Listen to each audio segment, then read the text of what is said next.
two-time Grammy-nominated multi-platinum band Skillet lives in downtown Kenosha. And this week he's been sharing his reaction to the violence happening in his own backyard. Listen. I never thought I would enter into a time where I actually have to strap on my AR to keep my family safe, because I'm 5 blocks away from where they're burning down the place that I live in. I've just been on the night watch by the window again. The protesters did come by, screaming and whatnot. Our governor finally allowed the federal government to bring troops in. Wow, here with an update live from Kenosha, lead vocalist of Skillet, John Cooper. John, thanks for being here. Really appreciate it. Powerful videos. You know, you're having to arm yourself to defend your property just 5 blocks away. You say the National Guard and federal troops arriving has made a huge difference. Break down where we are now and how we got there. Yeah, you got it. Good to talk to you again, Pete. It's been a weird week. 3 blocks behind me is where most of the violence occurred. I'm right in downtown where the windows were broken and things. I live a few blocks that way. It's been a remarkable change in the last 48 hours. It's become nearly dead silent at night, which is a real blessing. But it's strange because you see this stuff on the news, on Portland or Seattle or New York City, Chicago.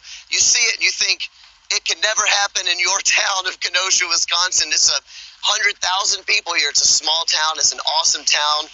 My in-laws have lived here their whole lives and never one night have locked their doors ever. When I moved here, Time magazine called Kenosha the second best city in America to raise a family in. So this is a great place. People love each other. It is not a hateful place. It's not a racist place. The only time it gets angry is when the Packers play the Bears. Then it's on. But other than that, it's a great town. You know, John, we're learning more about what happened in the Jacob Blake incident. The police have a side of their story as well. Do you feel like regardless of how that shakes out, the violence is quelled? I know there have been outside agitators. They've arrested people with out-of-state plates.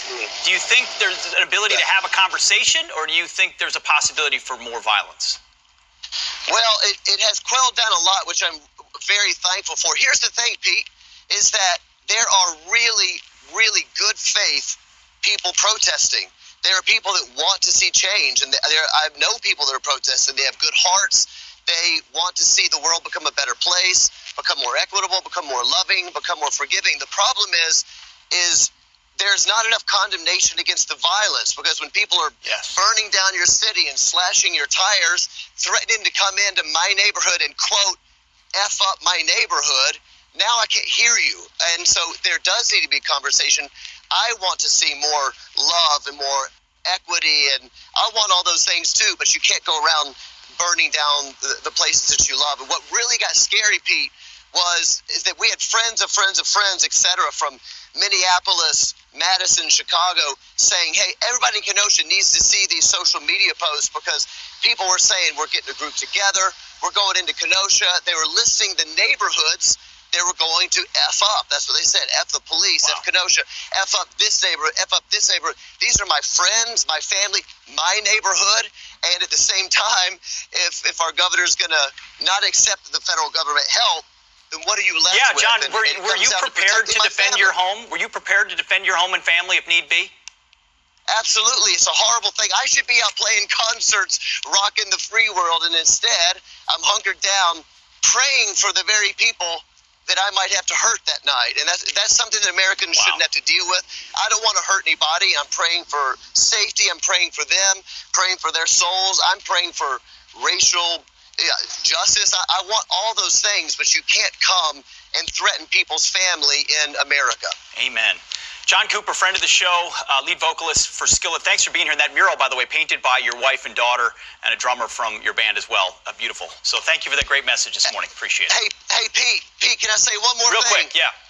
Real quick, we had an amazing prayer meeting. 14 pastors, black, white, red, brown. Everyone came together because we believe there is one hope, and it's not a president. It is the hope in Jesus Christ that gives you a brand new heart to love people that don't always love you back. And Jesus can change all of this. He can bring peace.